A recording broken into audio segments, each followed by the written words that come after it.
하이닉스는 지금 앞으로 어떻게 될 건가? 엔비디아 실적 발표 때 동그라미 쳐놨잖아요. 그리고 실적 엔비디아가 좋게 나오니까 치고 올라가고 치고 올라가고 하죠. 만약에 엔비디아 주가가 좀 쉬게 되면 같이 쉴 수도 있는 그런 그림이긴 합니다. 애완의 종목 삼성전자 고점은 항상 두 번째가 이 환율이라 했잖아요. 1100원 깨졌을 때. 그리고 삼성전자도 언제 팔아야 되는가 보면 자, 그리고 우리가 어디까지 투매가 일어나는지, 어디까지 오버슈팅이 나오는지, 그거는 신의 영역이에요. 그거는 우리가 알 수는 없습니다. 근데 오버슈팅이 나왔을 때, 이거는 거품이구나. 그거는 우리가 알아야 되잖아요. 그리고 과매도가 나왔을 때도, 여기서는 무조건 사도 돼. 우리가 그게 바로 대응 전략인 거거든요. 대응 전략, 말은 쉬워요. 예측보다는 대응이다 하는데, 그러면 예측과 달려갔을 때 어떻게 나는 할 것인가에 대한 대응 전략이 있어야 돼요. 자, 그러면 이게 시스코 같은 경우에 보면 2000년도에 요 파란색 실선이 뭐냐면 마이크로소프트 주가예요. 그리고 저 봉 차트는 시스코 주가입니다. 그래서 2000년 초에는 저 시스코 주가가 마이크로소프트를 빵 치고 올라가면서 세계 시가총액 1등이 됩니다. 예, 지금 세계 시가총액 1등 마이크로소프트, 2등 애플, 3등 엔비디아잖아요. 엔비디아가 1050불 가면, 1050불 넘어가면 마이크로소프트 시총을 이제 뚫게 되는데, 그러면 저희는 단계적으로 그거는 거품이라는 거죠. 팔았는데 더 한 200불 가요. 근데 그거는 저는 안 먹어도 된다고 생각해요. 그거는 저렇게 될 수도 있는 확률, 낮은 확률이래요. 그리고 많이 학습이 돼서 옛날과 같은 닷컴 버블 같은 그 버블이 안 나오잖아요. 미리 빠져주잖아요. 미리 제롬 파월이 금리 올려서 저런 오버슈팅이 안 나오게끔 중앙은행이 역할을 하잖아요. 그래서 저런 일은 일어나지 않을 거다라고 생각하고요. 통신 네트워크 장비 회사가 어떻게 마이크로소프트를 제끼고 시총이 1등이 될 수 있지? 그러고 나서 요게 동그라미가 저때거든요. 그 이후로 어떻게 됐나 보면 저 파란색 선은 마이크로소프트죠. 저렇게 올랐는데 시스코는 아직까지도 2000년 초의 고점을 못 뚫고 있어요. 그게 이제 거품에 대한 대가입니다. 대가. 그 밸류에이션이 안 돼서 그런 거고요. 작년에도 보면 2차 전지도 마찬가지예요. 그 밸류에이션이 안 되다 보니까 내가 지금 어떤 영역에서 주식을 사고 있는지 모르시는 거죠.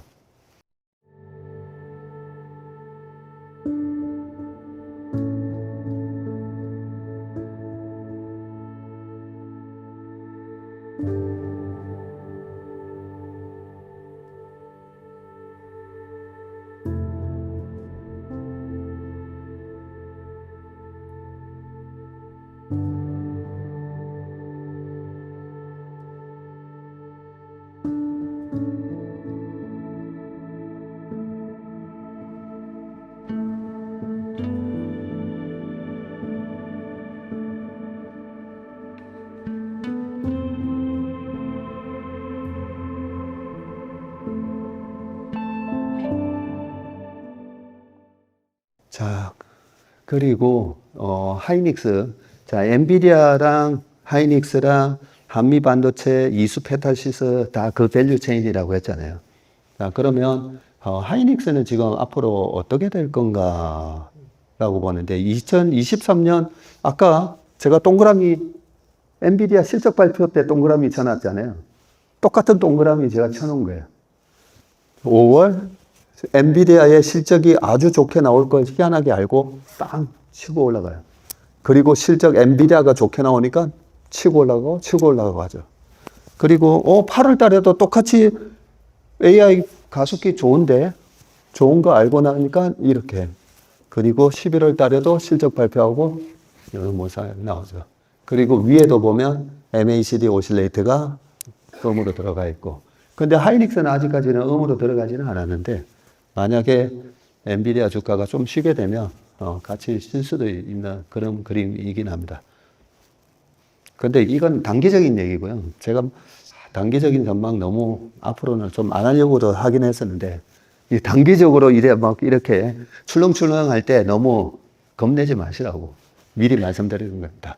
자, 장기는 주식을 잘 하려면 월봉 차트를 볼 줄 알아야 된다라고 말씀드렸습니다. 주식의 고수들은요, 몇백억 하는 고수들은 다 이 월봉 차트를 봅니다. 일봉 차트를 보니까, 와, 벌써 이번 달에 40% 올랐는데, 그래서 주식을 막 파는 거잖아요. 근데 월봉으로 보면, 첫 양봉이 난 거예요. 이럴 때 있잖아요. 보면, 월간 얼마 올랐나 보면 막 30~40% 올라있어요. 절대, 우리가 주식을 충분하게 먹는 게 중요하거든요. 고스톱 칠 때 3점 스톱 하면 안 된다 했잖아요. 3점만 먹으면 무조건 스톱하는 전략 써보세요. 필패예요, 필패. 고스톱 같이 칠 때 3점 먹고 스톱하는 사람이 제일 좋아요. 먹을 때 적게 먹고 터질 때 왕창 터지잖아요. 피박 씌워야죠. 피박 왕박 씌우고 막 그렇게 해야 되는데 주식도 똑같아요. 먹을 때 크게 먹어야 돼요. 자, 그러면 자, 제일 위에 RSI가 이 변동성 지표인데 RSI는 보면 지금이 과매수 이제 국면으로 들어갔는지 아닌지를 알려주는데, 자, 과매수 국면으로 들어간 70 이하로 갔을 때부터 1년간의 주가예요. 과매수 국간으로 들어가고 나서의 1년 반 동안 주가 안 빠지죠. 여기는 또 더 올라갔어요. 그리고 저 때는 코로나 직후에 확 올랐다가 떨어졌는데, 자, 이번에 또 많이 이제 오르다 보니까 저렇게 RSI가 과매수 상황을 보이는 겁니다. 근데 저걸 보면서, 야, 이제 팔아야 되나, 이런 생각을 할 수가 있잖아요. 근데, 요때 아니면, 요런 그림으로 간다고 보고 있습니다, 저는. 그리고, 저 때는 실적이 어떻게 났는지 우리는 좀 기억을 하고 있으니까, 2013년도에 하이닉스가 세계 최초로 HBM을 개발을 했고, 13, 14 넘어갈 때 DDR3에서 DDR4로 넘어갈 때라 했잖아요. 지금은 DDR4에서 DDR5로 넘어가고 HBM3, 저 전에 HBM1이었고 지금은 HBM3 뭐 그런 움직임이고. 근데 하이닉스도 보면 2015년도가 실적이 제일 좋게 나와요. 실적은 제일 좋게 나오는데 위에서 왔다 갔다 하다가 빠지더라고요. 19,000원 했던 2만 원 정도 했던 주가가 5만 원 정도 가더니 저 위에서 왔다 갔다 하다가 나중에 빠지는데, 자, 여기서 하이닉스를 언제 전량 매도할 거냐면요. 저 두 번째 MACD 오실레이터 있잖아요. MACD 오실레이터에 제가 화살표 해놨잖아요.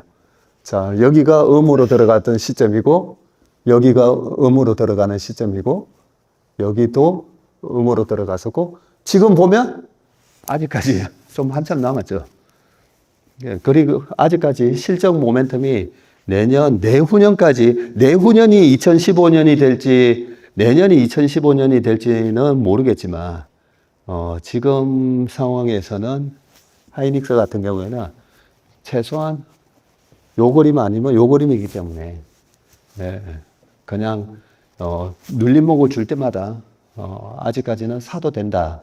그 10월달 전까지 시장이 좀 왔다 갔다 할 수가 있기 때문에 하이닉스에 대해서는 이 그림을 기억을 하고 계셔야 됩니다. 그리고 이 자료를 전부 다 그 파일로 보내드릴게요. 보내드릴 테니까 나중에 계속 집에 가셔서도 공부를 해보시길 바라겠습니다. 자, 그리고 작년에도 그렇고 1월 달에 반도체를 싸게 살 기회를 한번 줄 겁니다. 그죠? 설 전에 확 밀렸을 때 반도체를 사야 됩니다. 라는 얘기를 하면서 그때도 보여드렸던 차트예요. 필라델피아 반도체 지수가 지금 전 세계의 주식 시장의 리딩 섹터잖아요. 주식 투자를 잘하려면 주도 섹터를 공략을 잘해야 되는 거죠. 그러면 이 주도 섹터를 아까 충분히 먹어야 된다 했잖아요. 충분히. 자, 많이 올라왔는데 RSI가 과열 국면으로 들어가고 나서 더 올라갔다 했잖아요. 과열 지표 나오고 나서도, 과열이라는 게 이제 RSI가 70 이상 갔을 때, 70 이상 가고 나서도 충분히 더 올라가고, 지금 이제 70 찍었어요, 이번에. 이렇게 해서 내년 7월까지 남아있다는 거죠, 요 그림을 기억하시고요. 자, 이제부터 애완의 종목, 삼성전자부터 그 애완의 종목 한번 쭉 보겠습니다. 자, 작년에는 거의 뭐 삼성전자 주주 구하기, 라이온 일병 구하기처럼 하도 이제 막 이 말도 아니었었죠. 또 뭐 유튜브에서 절대 못 올라온다. 이런 얘기도 많이 나왔을 텐데, 지금 보면 5개월 입평 타고 그나마 꾸역꾸역 올라가고 있습니다. 꾸역꾸역. 그리고 삼성전자도 언제 팔아야 되는가 보면 저기 MACD라든지 제일 위에 RSI 같은 거 보면 아직까지도 많이 남아 있고요. 삼성전자 고점은 항상 두 번째가 환율이라 했잖아요. 1,100원 깨졌을 때, 그럴 때 왜 또 1,100원이 깨지냐면 전자가 막대한 달러를 벌어들이는 때잖아요. 엄청나게. 작년 11월까지도 재고가 많아서 뭐 적자 어쩌고 했었잖아요. 이제 턴어라운드인 거예요. 턴어라운드. 근데 HBM 너무 못하는 거 아니에요? 라고 했는데 제가 삼성전자가 그동안에 항상 전국 1등 하다가 이번에 HBM이라는 그 삼각함수 그거 공부하는 바람에 하이닉스한테 1등 내줬다 했잖아요. 근데 HBM이라는 게 반도체 전체에서 메모리 중에서 차지하는 부분이 2%도 안 됐었어요. 그래서 시험에 안 나오겠지 했던 건데 그게 시험에 20%나 나온 거예요. 공부 안 했는데. 지금 이번에 실적 서프라이즈 나온 이유도 보면 기존의 반도체 낸드뿐만 아니라 그 레거시 쪽이 막 돌고 있어요, 지금. 기존 디램하고 낸드 어제도 우리가 막 세미나를 해봤는데 들어보면 되게 좋습니다. 그리고 내년에는 HBM4 시장에서는 전자, 하이닉스, 마이크론 다 마이크론은 여전히 뭐 10% 못 넘어갈 것 같은데 상당히 괜찮습니다. 그래서 전자는 그냥 끌고 가도 배당도 그래도 2% 정도라도 하잖아요. 그렇게 보시면 되고, 삼성전자는 또 한 번씩 3년 동안 이익이 그 예상 배당 원래 해주기로 한 것보다 많으면 특별 배당 이런 거 한 번씩 하잖아요. 특별 배당 이런 것도 합니다, 나중에. 자, 그리고 삼성전자 지금 연봉으로 보면 어젯밤에 이제 캡처한 건데 마이너스예요. 78,500원 작년 종가인데 마이너스인데, 삼성전자가 가만히 보시면 작년에 42% 오르고 2019년, 20년도에도 보면 44%, 45%, 16년, 17년도에도 보면 43%, 41%. 과거에는 뭐 4년 연속 오르기도 했고, 근데 한 해 오르고 끝난 적 없다 했잖아요. 여러 가지 정황을 보더라도 마이너스 나면 그냥 사면 되네 이런 생각을 하고 있습니다. 만약에 올해도 40% 오른다고 생각을 해보면 얼마 가는가 제가 계산을 해봤어요. 올해도 40% 오르면 109,900원, 한 11만 원 정도 나오더라고요. 자, 그리고 또 애완의 종목 네이버 있습니다. 자, 실적이 이번에 좋게 나왔잖아요. 실적 상승인데 실적이 좋게 나오는데도 뭐 AI 반도체 뭐 이런 거에 대한 뭐 특별하게 엮이는 게 없다 보니까 이렇게 왔다 갔다 하고 있어요. 그나마 실적이 좋으니까 이 박스권 안에서 지금 움직이고 있는데, 그러면 네이버는 언제 올라가나 쭉 봤더니 2019년도에도 반도체는요, 이때도 반도체가 마이너스 뭐 30몇 프로 역성장 하는데 반도체는 바닥 짚고 먼저 오르거든요. 그래서 아까 2019년도에도 반도체 많이 올랐잖아요. 근데 네이버는 이랬어요. 지지부진했었습니다. 그런데 언제부터 네이버가 이렇게 빵 치고 올라갔냐면 2019년 7월 말에 FOMC에서 첫 금리 인하 세 번 금리 인하하면서 빵빵빵 이렇게 올라갑니다. 그래서 이 플랫폼 기업은 특히나 이 금리 인하가 상당히 중요합니다. 그리고 네이버 보면 참 대단한 게, 제가 어제 방송에서 얘기한 것 같은데, 저쪽 이과 1등은 삼성전자, 전국 1등, 문과 전국 1등은 네이버. 좀 그런 느낌도 드는데, 그동안에 보면, 이 1999년 닷컴 버블 때 미국에서는 야후가 대장이 됐잖아요. 근데 야후 망했잖아요. 겨우 일본 야후를 소뱅이 인수해가지고 야후 하고 있고. 근데 그 네이버가 2002년도에 상장되고, 포탈이라는 게 서서히 이렇게 좀 식상해졌을 때, 그때 보면 한 게임이라는, 뭐 한 게임 고수도, 한 게임 포카? 그거 뭐 엄청 많이 했었더라고요. 그 다음에 지식인 만들고, 나중에는 네이버 밴드 만들어지고, 네이버가 라인 같은 것도 만들고, 참 보면 네이버는 보면 계속 이렇게 진화를 하더라고요. 네이버가 그런 진화를 하지 않는다면 저는 네이버가 내수 1등 저도 별로 안 좋아합니다. 수출 모멘텀이 없는데. 근데 포시마크 인수하고 보면 되게 자신감이 있잖아요, 보면. 지금은 그런 우려감도 있어요. 지금 챗GPT나 저거 4나 네이버가 저거 GPU를 제대로 공급을 못 받았다. 이런 얘기도 있거든요. 야, AI 저기서 좀 뒤처지는 거 아니야? 뭐 이런 여러 가지 우려감들. 그 다음에 알리랑 테무 때문에 네이버 커머스 다 죽는 거 아니냐? 그게 메타가 그랬잖아요. 메타가 한 80% 빠졌을 때 틱톡 때문에 이제 메타 망하는가 보다 했다가 다 살아났잖아요.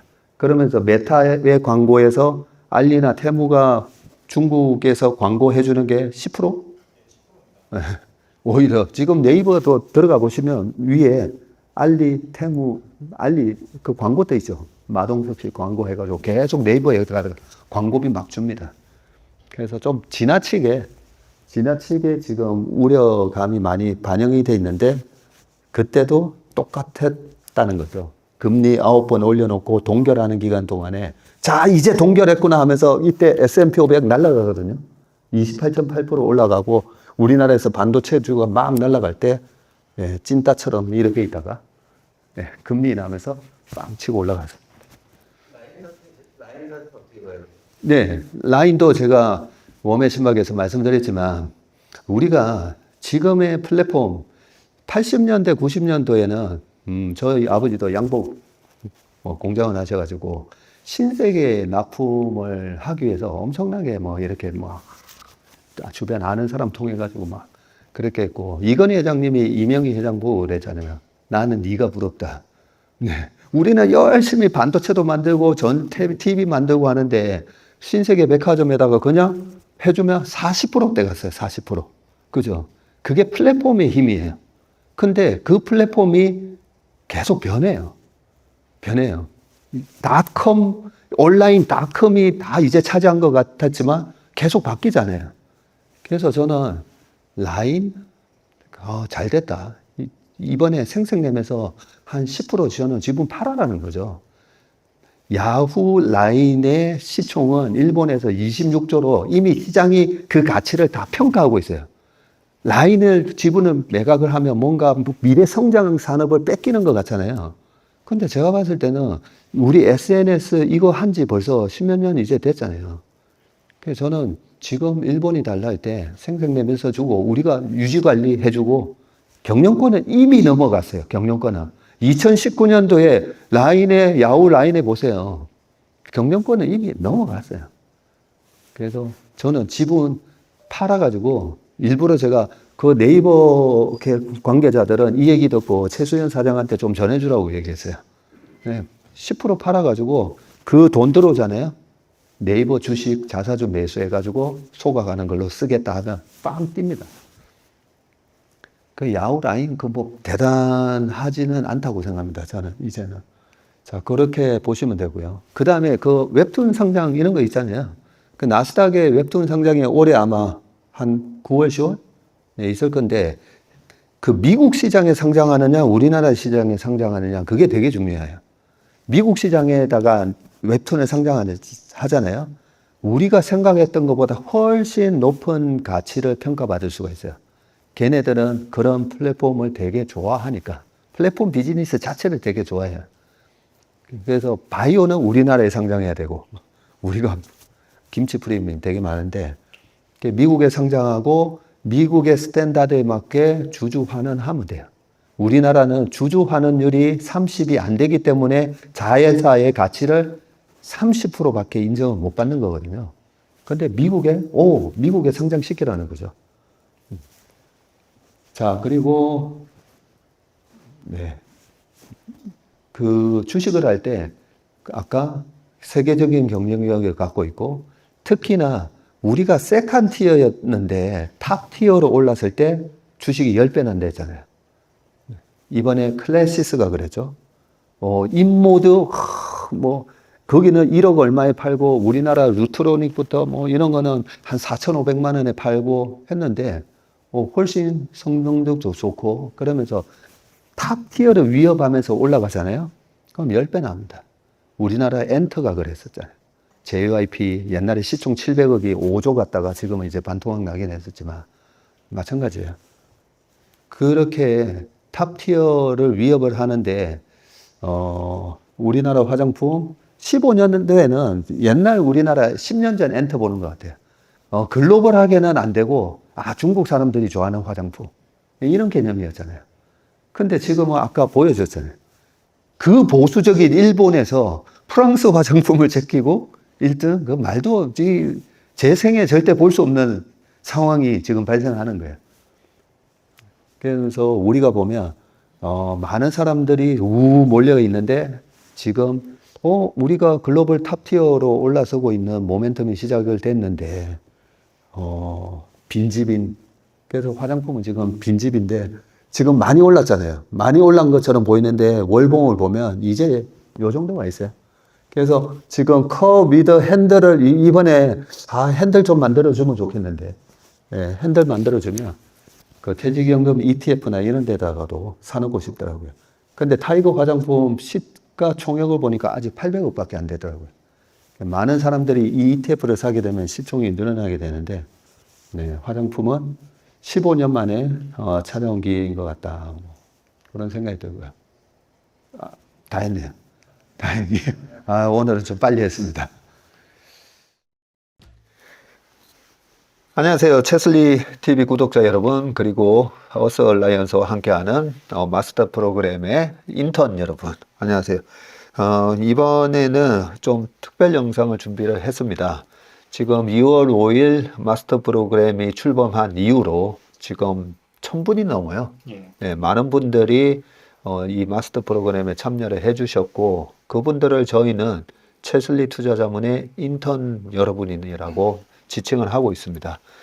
많은 분들이 제대로 된 투자 교육을 받고 싶으심에도 불구하고 그런 니즈는 너무 많은데 그런 제대로 된 교육을 해주는 기관이 없다 보니까 참 많은 분들이 이 리딩방이라든지 그 전문 교육을 해주는 것처럼 이 사칭하는 것에 많이 거기에 빠져드는 경우가 많은데, 그런 부분은 안타깝게 생각해서 저희가 어서 얼라이언스와 함께 지금 마스터 프로그램을 운영을 하고 있으니까요. 그 한 달이 됐기 때문에 저희 아침 회의부터 시작해 가지고 종목 분석 자료, 그리고 미국 주식, 한국 주식, MP들 또 제공해 드리고 있고, 거기에다가 퇴직연금에 활용할 수 있는 IRP 계좌 MP까지 제공을 해드리고 있는데, 너무 많다 보니까 이거를 또 어떻게 활용을 해야 되는지 처음에는 약간 벅차실 겁니다. 그런데 처음에 우리가 운동을 무슨 운동이든 시작을 하면 첫 한 달이 제일 힘들어요, 그죠?